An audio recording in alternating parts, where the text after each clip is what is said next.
నమస్తే. తెలంగాణ రాష్ట్ర కాంగ్రెస్ పార్టీ అధికార ప్రతినిధి ఇందిరా శోభన్ గారు పార్లమెంట్లో మీరు చూసిరు కదా, divided the two undivided Andhra Pradesh into AP and Telangana. It was done the partition of AP and Telangana was done in a worse fashion than the British did the partition of India and Pakistan. Telangana రాష్ట్ర అమరులను అవమానించే విధంగా, తెలంగాణ ప్రజల ఆత్మగౌరవాన్ని దెబ్బతీసే విధంగా ఇవాళ ఒక కుట్రపూరితమైనటువంటి ధోరణితో తెలంగాణ గడ్డ మీద పుట్టినోళ్ళే కదా, వాళ్ళు ఎందుకు స్పందించలేదు అంటారు మీరు? వాళ్ళ ఉగ్రవాదులను పెంచి పోషించినటువంటి ఒక పాకిస్తాన్తో తెలంగాణని పోల్చడము అని అంటే ఇవాళ భరతమాతని అవమానించినట్లే. నా రాష్ట్రం నుంచి ఇన్కమ్ కావాలి, నా రాష్ట్రం నుంచి డబ్బులు కావాలి, వనరులు కావాలి, అన్ని నా రాష్ట్రం నుంచి మీరు వాడుకుంటారు.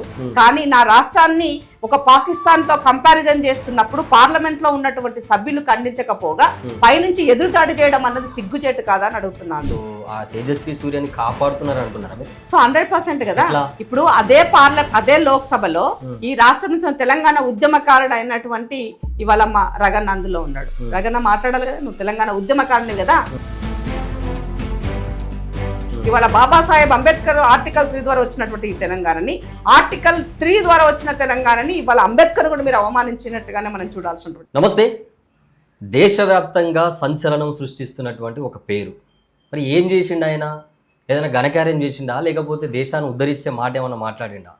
ఈ తెలంగాణ రాష్ట్రాన్ని తక్కువ చేసి మన ఆత్మగౌరవం మీద దెబ్బ కొట్టే ప్రయత్నం చేస్తున్నటువంటి ఒక ఎంపీ, బీజేపీ పార్టీ కీలక నేత ఎంపీ తేజస్వి సూర్య అనే వ్యక్తి తెలంగాణని పాకిస్తాన్తో పోల్చుకుంటూ ఇండియా పాకిస్తాన్ని విడగొట్టినట్టే తెలంగాణను కూడా ఆంధ్ర నుంచి వెళ్ళి డివైడ్ చేసిరు, అదొక డివైడేనా, అదొక ఏర్పాటేనా అని తనకి ఇష్టం వచ్చినట్టుగా పార్లమెంటు నిండు సభలతోనూ వ్యాఖ్యలు చేశాడు. సో అక్కడ చాలామంది ఎంపీలు ఉన్నారు, 16 మంది ఎంపీలు కూడా మన తెలంగాణ రాష్ట్రానికి సంబంధించిన వాళ్ళు ఉన్నారు. మరి ఒక్కరు కూడా నోరు తెరిపి దాని మీద రియాక్షన్, కనీసం వాళ్ళ రియాక్ట్ కూడా, వాళ్ళ స్పందన కూడా మాట్లాడలే. అరే మా తెలంగాణ మేము ఎట్లా ఊకోవాలి, మేము తెలంగాణ బిడ్డలమని కూడా కనీసం వాళ్ళు ఒక్క మాట కూడా మాట్లాడలే. మాట్లాడదాం. తెలంగాణ రాష్ట్ర కాంగ్రెస్ పార్టీ అధికార ప్రతినిధి ఇందిరా శోభన్ గారు నమస్తే అండి. ఏంటి మరి ఆ పార్లమెంట్లో మీరు చూసిరు కదా, మరి ఏంటి ఆయన మీద మీ స్పందన ఏంటి?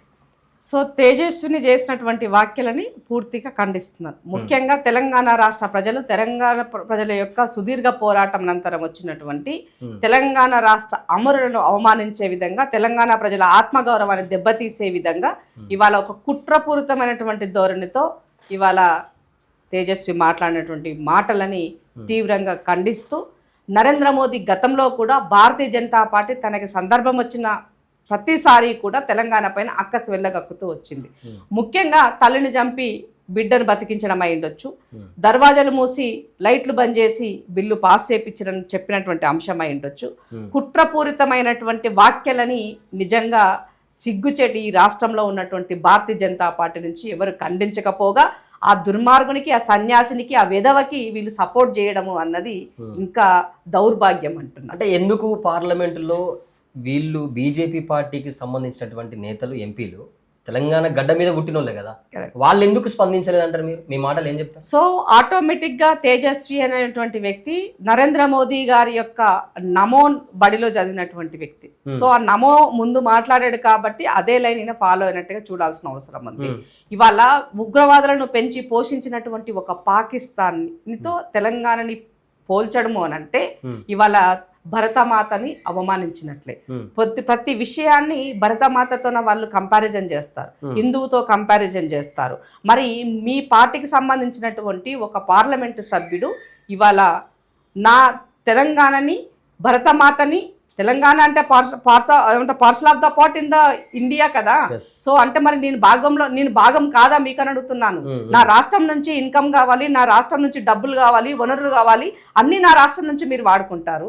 కానీ నా రాష్ట్రాన్ని ఒక పాకిస్తాన్తో కంపారిజన్ చేస్తున్నప్పుడు పార్లమెంట్లో ఉన్నటువంటి సభ్యులు ఖండించకపోగా పైనుంచి ఎదురుదాడి చేయడం అన్నది సిగ్గుచేటు కాదా అని అడుగుతున్నాను నేను. సో ఇవాళ ఎవరు కాంగ్రెస్ పార్టీకి సంబంధించిన ప్రతినిధులు ఏదైనా మాట్లాడితే ప్రతి అంశాన్ని పాకిస్తాన్కి ముడిపెట్టి చేస్తారు. వీళ్ళు పాకిస్తాన్కి సంబంధించినటువంటి నాయకులు, పాకిస్తాన్కి సంబంధించినటువంటి ఎజెండాను వీళ్ళు మోస్తారు, రకరకాలుగా మా పైన దుమ్మెత్తి పోస్తారు. మరి ఇవాళ ఇవాళ నా తెలంగాణని పాకిస్తాన్తో కంపారిజన్ చేస్తే సిగ్గు అనిపిస్తలేదా మీకు అని అడుగుతున్నాను. కాబట్టి పూర్తిగా నిన్నటి నుంచి ఇప్పటి వరకు కూడా పార్టీకి సంబంధించినటువంటి ఎంపీలు అయ్యుండొచ్చు, ఈ రాష్ట్రానికి సంబంధించినటువంటి తెలంగాణ ఉద్యమకారులు అయ్యుండొచ్చు, ఆత్మగౌరవాన్ని కాపాడాలని అనుకున్నటువంటి వ్యక్తులు అయ్యుండొచ్చు, దీనిని పూర్తిగా ఖండిస్తున్నారు. మా ఎంపీలు ఆల్రెడీ పొద్దుగాలనే స్పీకర్ గారిని కలిసి అతని యొక్క సభ్యత్వాన్ని రద్దు చేయాలని కూడా నోట్ చేయడం జరిగింది. పొన్నం ప్రభాకర్ మంత్రిగా తను కూడా అన్న లేఖ కూడా రాయడం జరిగింది. పిసిసి ప్రెసిడెంట్ గారు కూడా దీన్ని ఖండించడం జరిగింది. కాబట్టి ఒక్కటే అంటున్నాం, అందుకనే ఈ దేశంలో భారతీయ జనతా పార్టీ ఎప్పుడు తనకు అవసరం వచ్చినా కూడా తన అక్కసును వెళ్ళగక్కుతూ తన రాజకీయ పబ్బం కోసమే రాజకీయాలు చేస్తారు తప్ప ప్రజా సంక్షేమ లైన్లో తన పాలిటిక్స్ ఉండడం అనేది మరోసారి తేటతెల్లం. అంటే ఇప్పుడు మీరు బీజేపీ ఎంపీలు, తెలంగాణ రాష్ట్రంలో ఉన్నటువంటి బీజేపీ ఎంపీలు సో ఆ తేజస్వి సూర్యని కాపాడుతున్నారు అంటున్నారా మీరు? సో 100% కదా. ఇప్పుడు అదే లోక్సభలో ఈ రాష్ట్రం నుంచి తెలంగాణ ఉద్యమకారుడు అయినటువంటి ఇవాళ మా రగన్న అందులో ఉన్నాడు. రగన్న మాట్లాడాలి కదా, నువ్వు తెలంగాణ ఉద్యమకారునివి కదా, నీ అంటే ఇక్కడ ఓన్లీ ఒక తెలంగాణ, అందులో మిమ్మల్ని కూడా అగౌరవపరిచినట్టే. ఇవాళ 1450 మంది చనిపోయిన కుటుంబ సభ్యుల యొక్క ఆత్మగౌరవాన్ని కించపరిచినట్టే, వాళ్ళ త్యాగాలను అవమానించినట్టే, మీరు ఇవాళ నా పోరాటాన్ని అవమానించినట్టే. కాబట్టి డెఫినెట్ అందుకే అంటున్నా, భారతీయ జనతా పార్టీ ఎప్పుడు ఈ దేశ పోరాటంలో లేదు, తెలంగాణ ఉద్యమంలో వాళ్ళ లేరు. కాబట్టి ఇవాళ ఏ ఉద్యమ నాయకుడి యొక్క చరిత్ర ఉన్నా ఆ ఉద్యమ నాయకుడి యొక్క పేజీలను చింపాలనేటువంటి ఒక ఆలోచనలోనే వాళ్ళ యొక్క లైన్లు ఉంటాయని మనం ఈ సందర్భంగా గమనించాలి. ఇవాళ ఇండియా పోరాటంలో మీరు లేదు కాబట్టి ఇవాళ పటేల్ని వాళ్ళు ఓన్ చేసుకున్న ప్రయత్నం చేసి గాంధీ నెహ్రూ పైన అక్కసు వెళ్ళగక్కుతూ వస్తున్నారు, మీరు గమనించుంటారు దాన్ని. ఇవాళ తెలంగాణ రాష్ట్రంలో కూడా తెలంగాణ ఏర్పాటులో సుష్మా స్వరాజ్ గారు సీరియస్ గా తీసుకున్నారు. ఆ రోజు సోనియా గాంధీ గారు, సుష్మా స్వరాజ్ గారు, ఆ రోజు మీరా కుమార్ గారు, ముగ్గురు అమ్మలతో ఇవాళ ఏర్పడేటువంటి తెలంగాణని, ఇవాళ బాబాసాహెబ్ అంబేద్కర్ ఆర్టికల్ 3 ద్వారా వచ్చినటువంటి ఈ తెలంగాణని, ఆర్టికల్ 3 ద్వారా వచ్చిన తెలంగాణని ఇవాళ అంబేద్కర్ కూడా మీరు అవమానించినట్టుగానే మనం చూడాల్సినటువంటి అవసరం ఉంది. కాబట్టి నేను బండి సంజయ్ గారి కంటే వాళ్ళకి ఎంతసేపు మోదీ, అమిత్ షా ఏం చెప్పితే అదే వాళ్ళకి, అది ఏదైనా ఉండొచ్చు, గుడ్డిగా అతన్ని ఫాలో అయిపోయి మూవ్ అయ్యేటువంటి నాయకులు. కాబట్టి వాళ్ళు వెన్నుముక లేనటువంటి నాయకుల గురించి మనం మాట్లాడుకోవాల్సిన అవసరం లేదు. వాళ్ళు ఎట్లాగూ ఆ యొక్క బానిసత్వానికి అలవాటు పడ్డటువంటి వాళ్ళు. కాంగ్రెస్ పార్టీకి సంబంధించినటువంటి ఎంపీలు లేరా ఆ 16 మందిలో? తెలంగాణ రాష్ట్రం నుంచి అందుకు ఖండించినారు కదా, ఖండించిరా? కాంగ్రెస్ ఇమీడియట్ గా ఖండించారు. అక్కడ ఇమీడియట్ గా లేచి వాళ్ళ యొక్క వాయిస్ రేస్ చేశారు. బయటకు వచ్చి పార్లమెంట్ ఆవరణలో మీడియా ముందుగా వాళ్ళు మాట్లాడడం జరిగింది. ఇవాళ మీరు పేపర్ చూడండి, మొత్తం అన్నిట్లలో కూడా కాంగ్రెస్ పార్టీకి సంబంధించినటువంటి పార్లమెంట్ల యొక్క వాయిస్ ఉండింది. అదే బీజేపీకి సంబంధించిన కిషన్ రెడ్డి, రామచంద్రరావు ప్రెసిడెంట్ గా, బండి సంజయ్ గారు కేంద్ర సహాయ మంత్రిగా, వీళ్ళు పూర్తిగా అతనికి ఒత్తాసు పలుకుతూ మద్దతుగా వాళ్ళు స్టేట్మెంట్స్ ఇచ్చారు. రఘునందన్ స్టేట్మెంట్ అయితే రాలేదు ఇప్పటివరకైతే, నేను చూడలేదు. బట్ వీళ్ళు మాత్రం ఓపెన్ గా అతనికి మీడియాలో మాట్లాడుతుంటారు, మా తెలంగాణ గడ్డ, అదే రాజకీయాల కోసం వాళ్ళకి అవసరం వచ్చినప్పుడు ఎందుకు వీళ్ళు రియాక్ట్ అయితలేరు అంటారు. అదే చెప్తున్నా, బానిసత్వానికి అలవాటు పడ్డటువంటి నాయకులు ఇవాళ తెలంగాణ పైన అక్కసు వెళ్ళగక్కిన సందర్భంలో ఇవాళ ఏమంటారు, చెవులు కళ్ళు అన్ని మూసుకొని ఇవాళ వాళ్ళ యొక్క ఏమంటారు అస్త్ర సన్యాసం చేస్తూ నడిపిస్తారు. ఇంకొకటి, కిషన్ రెడ్డి కూడా నిన్న అందులోనే ఆ సభలోనే లోక్సభలో మాట్లాడుతున్నప్పుడు పార్లమెంట్లో, సో ఎవరైతే ఈ సూర్య ఉన్నాడో ఆయన మాట్లాడిన మాటలు తెలంగాణ ఆత్మగౌరవాన్ని కించపరిచినట్టు కాదు, ఒక సందర్భాన్ని బట్టి ఆయన అన్నాడు. కానీ తెలంగాణ ప్రజలను ఉద్దేశించి, తెలంగాణ గడ్డను ఉద్దేశించి అన్నట్టు కాదు. మీరు అట్లా అర్థం చేసుకోవద్దు, తప్పు ఎందుకు అర్థం చేసుకుంటారు? ఏం చెప్పినావు, దేశాన్ని విభజించింది ఎట్లా విభజించారు, ఇండియా పాకిస్తాన్ ఎట్లా ఏర్పడిపోయిందో అట్లాగే తెలంగాణ ఆంధ్రప్రదేశ్ విడిపోయినప్పుడు అన్న సందర్భం నువ్వు చెప్పినవు అన్నప్పుడు మరి దాన్ని ఏమనుకోవాలి అర్థం? అంటే నేను ప్రాపర్ గా విభజన చేయలేదని చెప్పినావా? అంటే నాకు అది తెలంగాణ రాష్ట్రం అవసరం లేకపోయినా ఏర్పాటు చేస్తానని చెప్పినావా? నువ్వు ఏ రకమైన ఇప్పుడు దేశంలో ఉన్నటువంటి తాడిత పీడిత ప్రజల యొక్క కష్టాల కోసం ఆనాడు ఏర్పడ్డటువంటి నక్సలిజం లాంటి వాటిని కూడా ఇవాళ ఎక్కడ ఏమి లేకుండా తుడిచిపెట్టేసుకుంటూ వచ్చారు. సో మిమ్మల్ని ప్రశ్నించేవాడు లేడు, అడిగేవాడు లేడు. ఇవాళ రాహుల్ గాంధీ లాంటి నాయకులు మాట్లాడితే అర్బన్ నక్సలైట్ గా మీరు అతని పైన ముద్రలు వేసే ప్రయత్నం మీరు చేస్తున్నారు. ఇవాళ మీడియా మాట్లాడితే నీ యొక్క గో మీడియాకు మాత్రమే సపోర్ట్ చేస్తూ మిగతా మీడియాని అణిచివేస్తూ వస్తున్నారు. సో ఇవాళ ప్రశ్నించేటువంటి గొంతుకలు ఉన్నటువంటి, కళాలు రాసేటువంటి కౌలను అయి ఉండొచ్చు, జర్నలిస్ట్ అయి ఉండొచ్చు, వాళ్ళపైన అర్బన్ నక్సలైట్ వాళ్ళపైన కేసులు పెట్టి వాళ్ళని ఉగ్రవాదులుగా చిత్రీకరించే ప్రయత్నం మీరు చేస్తున్నారు. అంటే ఇప్పుడు ప్రమాదంలో ఉందని చెప్తున్నాం. వాళ్ళ పార్టీకి సంబంధించినటువంటి ఆ నేతని కాపాడుకుంటున్నారా? 100% కదా. మరి ఈ రోజు ఒక యువ కిషన్ రెడ్డి ఒక ప్రెస్ మీట్ పెట్టిండు.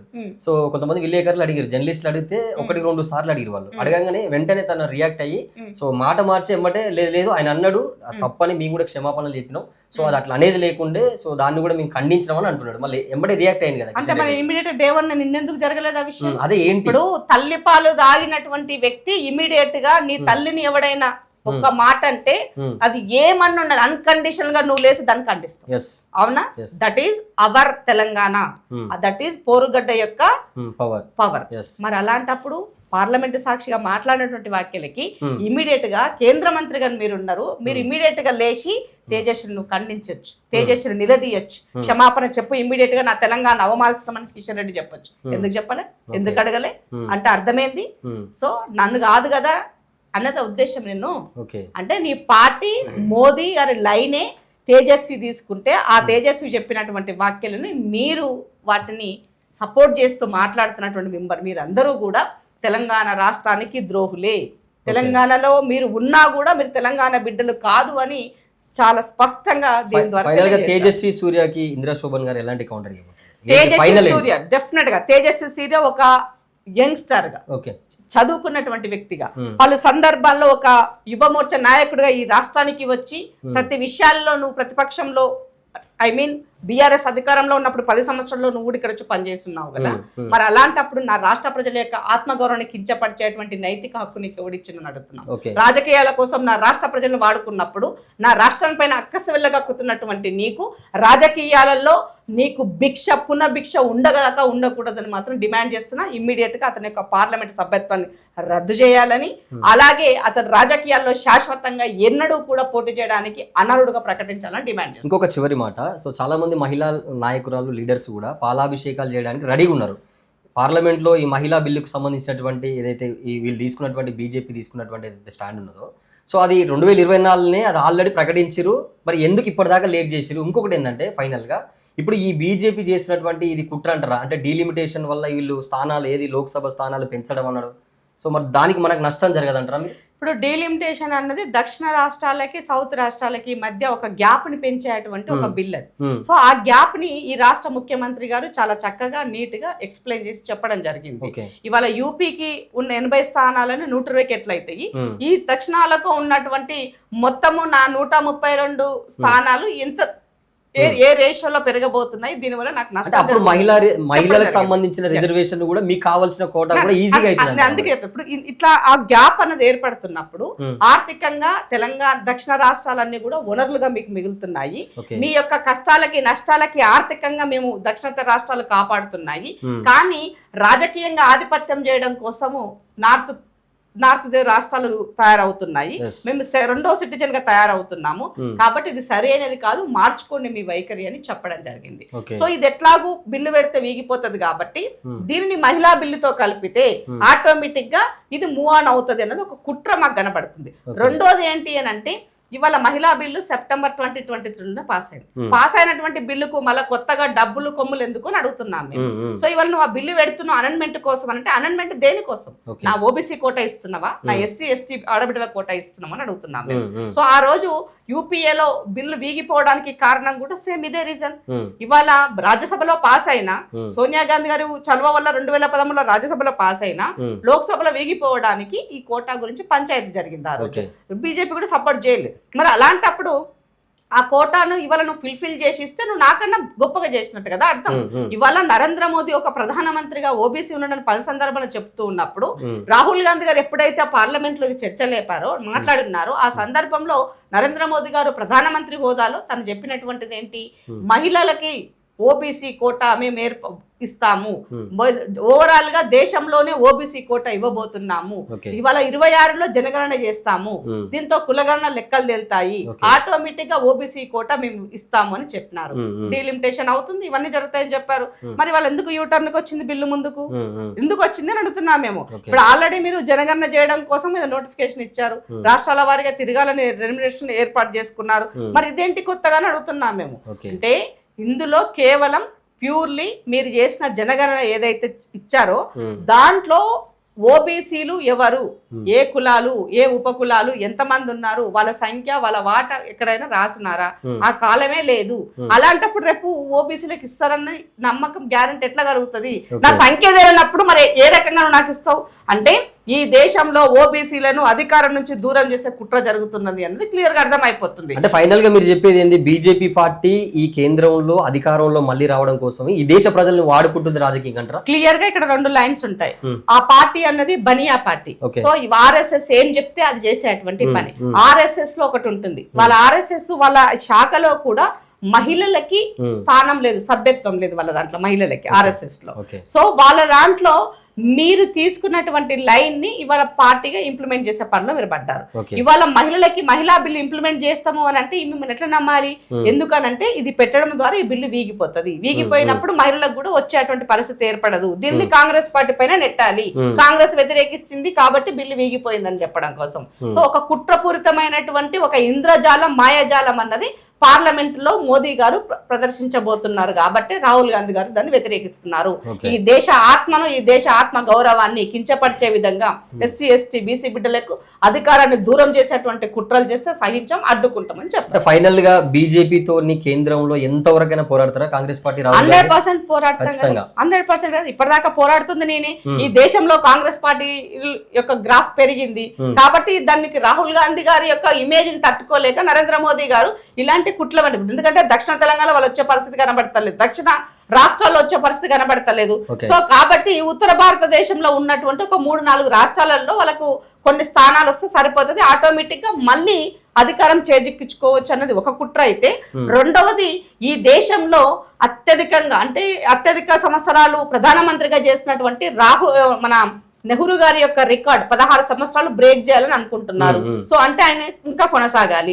రెండో విషయం ఏంటంటే అత్యధిక సీట్లు గెలిచినటువంటి ప్రధానమంత్రిగా 452 స్థానాలతో, maybe right or wrong, exactly figure 450 above. So ఈ ఫిగర్ కి రీచ్ అయినటువంటి రాజీవ్ గాంధీ గారి యొక్క రికార్డు కూడా బ్రేక్ చేయాలంటే ఏం చేయాలి? ఇవాళ యూపీ, మధ్యప్రదేశ్, తర్వాత రాజస్థాన్, తర్వాత గుజరాత్, ఈ ఏరియాలో జస్ట్ కొన్ని స్థానాలు సంపాదించుకొని వచ్చినట్లయితే ఆటోమేటిక్ గా అధికారం వస్తుంది. మళ్ళీ వాళ్ళు మూవ్ ఆన్ అవ్వగలుగుతారు. శాశ్వతంగా నరేంద్ర మోదీ గారే ఉండాలనేటువంటి ఒక కుట్ర జరుగుతుందని మాత్రం చెప్పదలుచుకున్నాను. Thank you so much. ఇది ఇందిరా శోభన్ గారితో స్పెషల్ ఇంటర్వ్యూ. వాస్తవానికి తెలంగాణ రాష్ట్రంలో ఉన్నటువంటి బీజేపీ నాయకులు కావచ్చు, ఎంపీలు కావచ్చు, నోరులోకి తాళాలు వేసుకొని ఉండకండి. ఎందుకంటే ఈ రాష్ట్రంలో ఉన్నటువంటి ప్రజలు మీ మీద నమ్మకం పెట్టి మిమ్మల్ని ఓట్లేసి ఈ ప్రజల కోసం ఈ తెలంగాణ గడ్డలో ఉన్నటువంటి సమస్యల మీద మాట్లాడతారని మిమ్మల్ని పంపించారు. కానీ మీరు అక్కడ ఒక్కరు కూడా నోరు మెదపలే. సో ఇది మంచిది కాదు. నేను పొద్దున కూడా ఒక వీడియోలో చెప్పిన, సో 100% మీ వైఖరి మార్చుకొని ఇప్పటికైనా తెలంగాణ అస్తిత్వాన్ని, తెలంగాణ గడ్డ మీద మన ఆత్మగౌరవాన్ని దెబ్బ కొడుతున్నారు. సో మరి దీని మీద తెలంగాణ రాష్ట్ర ప్రజలు మీ స్పందన ఉందో చెప్పండి. చూస్తూనే ఉండండి ప్రజావాహిని.